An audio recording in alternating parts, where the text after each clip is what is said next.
All right, guys, I got to tell you, that was a bit of a scary moment for me. As you could see, I could not stop the tractor from sliding. I started going up the hill, and the second you break traction, this thing's like a big weight that wants to slide back down that grade. And that grade was not all that big. Could you imagine that was a decent hill? You'd be sliding back at like Mach 3. So that's a scary moment for me. And one of the reasons I normally put my tire chains on sooner, but the winter sort of crept up on me. I got doing other things and I forgot how critical it is, at least for my safety and the safety of my equipment. If you guys noticed there going up that hill, I was trying everything I could. I was in 4-wheel drive. I was in 2-wheel drive. I was in 4-wheel and 2-wheel drive, obviously at different times. With the rear differential locked, nothing was working. Sliding backwards, scary moment. Now these are industrial tires. These things I find work okay, maybe half decently when it's really cold out in order to get traction. But in these conditions like today, where it's probably like -3, -4, -5 Celsius, well, the snow's a little bit slicker, and therefore these things definitely don't grip. That right there is one reason why you need either different tires, tire studs, or tire chains if you're going to be plowing snow, pushing snow, blowing snow, or even just driving a tractor in these general conditions. I'm going to get on that today. Down here, which you won't really see, I've got my Trygg tire chains with studs welded to each link. What is it? I think it's Trygg, Trygg tire chains. I'll put the link down in the description. I've had these for a number of years now. They're very expensive, but I got to tell you, they are worth their weight. If you can imagine, if I slid back into a tree and I broke one of those windows, I would imagine one of those windows are more expensive than these tire chains. So you gotta weigh out your options there. Anyways, what I'm going to do now is I'm going to show you a way that I've sort of learned over the years to put the tire chains on.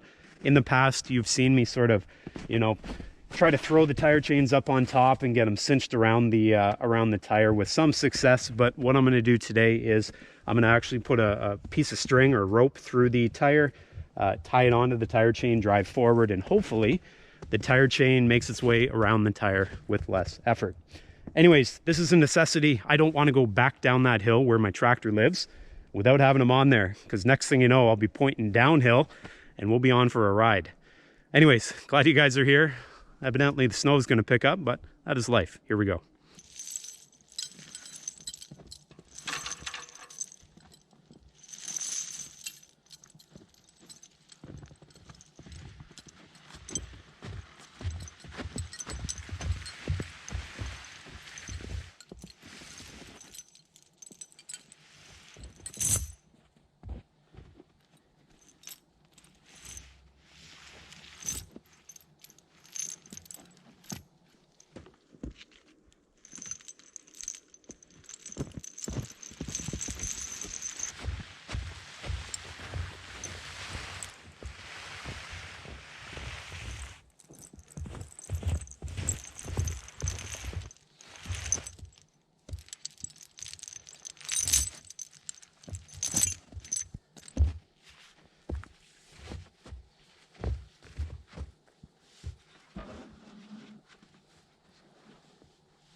I don't like putting on snow chains,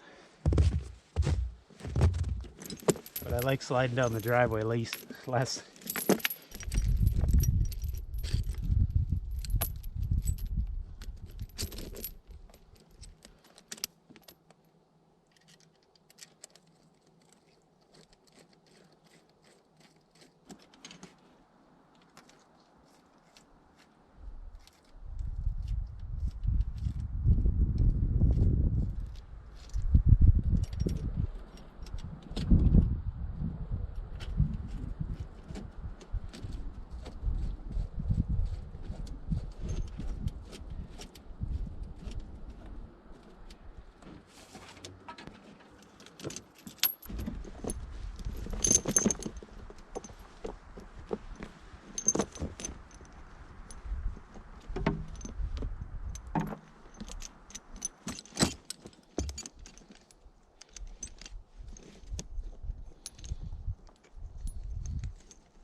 And these loose bits here, I just use a zip tie after and button them up there against the side. The hardest part is getting the main part with these little hooks here, getting this tight. Now, every once in a while, I'll use a ratchet strap. That doesn't work that great in my experience. What I'll do is I'll end up doing a full rotation with the tires, and I'll go back and I'll probably a few times I'll just unhook that, pull it tighter, and try to get it as tight as possible.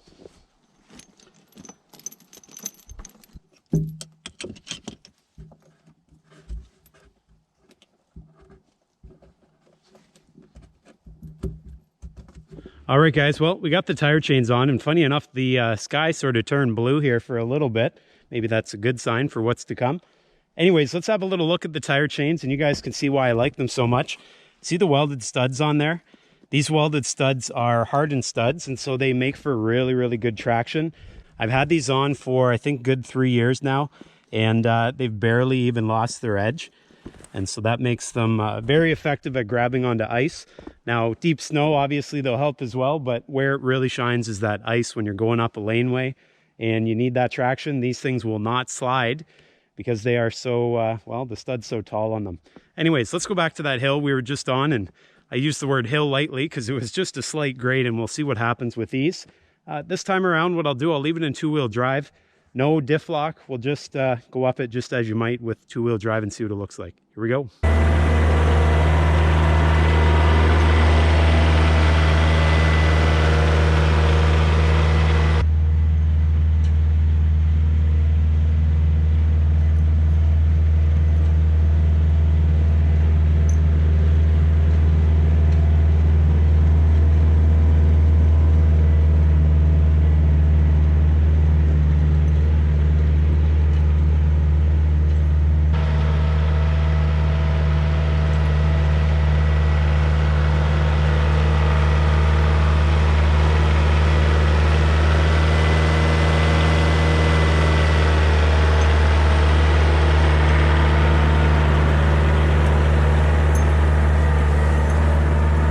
All right, guys, well, there you go. You can see the difference there with these studs. I had no problem going up this little grade.